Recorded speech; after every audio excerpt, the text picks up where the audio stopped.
मैले अघि नै मैले यादै गरिन नि त गाइस यस्तो फेरि गर्नु न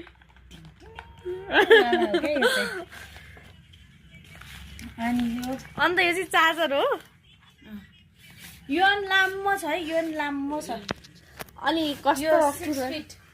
लामो छ यो म भन्दा पनि अग्लो छ अग्लो छ यो हामी त यस्तो हुन्छ हामीलाई देख्दैन यसले यो चाहिँ तर होस् अहिले माइक चाहिँ ट्राई गरौँ माइक चाहिँ ट्राई गर कसरी गर्ने थाहा छैन त्यही पनि गरौँ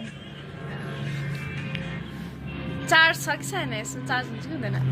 चार्जवाला हो क्या यो चाहिँ माइक अनि त्यो भुवा यो भुवा चाहिँ जस्तो यसको चाहिँ टुप्पो। यसको टुप्पो कसरी हाल्ने नि थाहा छैन यहाँनिर हाल्ने होला चार्जर नि यो चार्जर नै रहेछ होइन तर कहाँ चार्ज गर्ने हामीलाई त्यो पनि थाहा छैन है फेरि दुईटा हो कि एउटा हो चार्जर एउटा यो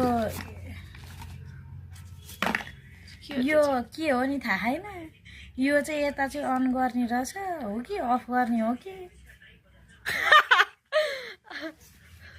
अनि यहाँनिर फेरि पेपर नि छ होइन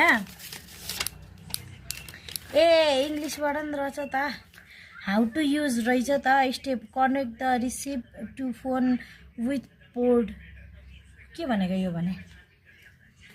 फोनमा कनेक्ट गर भनेको यो त मलाई थाहा छैन भन्नु न फेरि ल नि त्यो त मलाई पनि थाहा छ त्यसो भने स्टेप 2 मा लङ press the power button on the microphone ए ल ल ल गरिहालौँ न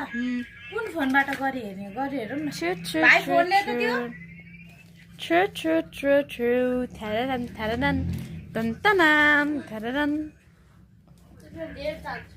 धेरै चार्ज नभए नि हुन्छ यसले यो चाहिँ लामो रहेछ है म बाहिर गएको थिएँ है यिनीहरूले त खोलिसकेछन् सबै माइक कनेक्ट गर्दै हुनुहुन्छ दिदीले मेरो माइक रेडी बनाएर अनि भिडियो बनाउने चाहिँ को हो नि खै म गर्छु नि त लु यहाँ पढ्दै गर्न त लु ल अन्त यो चाहिँ यस्तो छ अनि यो चाहिँ सरी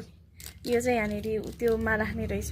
टी सर्ट केमा राख्ने रहेछ यो चाहिँ अन्त यस्तो दामी रहेछ अनि यो चाहिँ के हो यो भल्युम बढाउने यो भल्युम साइलेन्ट गर्ने यो अन अफ गर्ने होला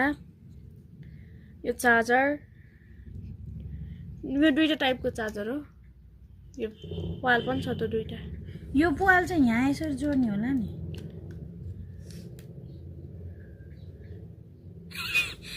हाम्रो भिडियो देखेर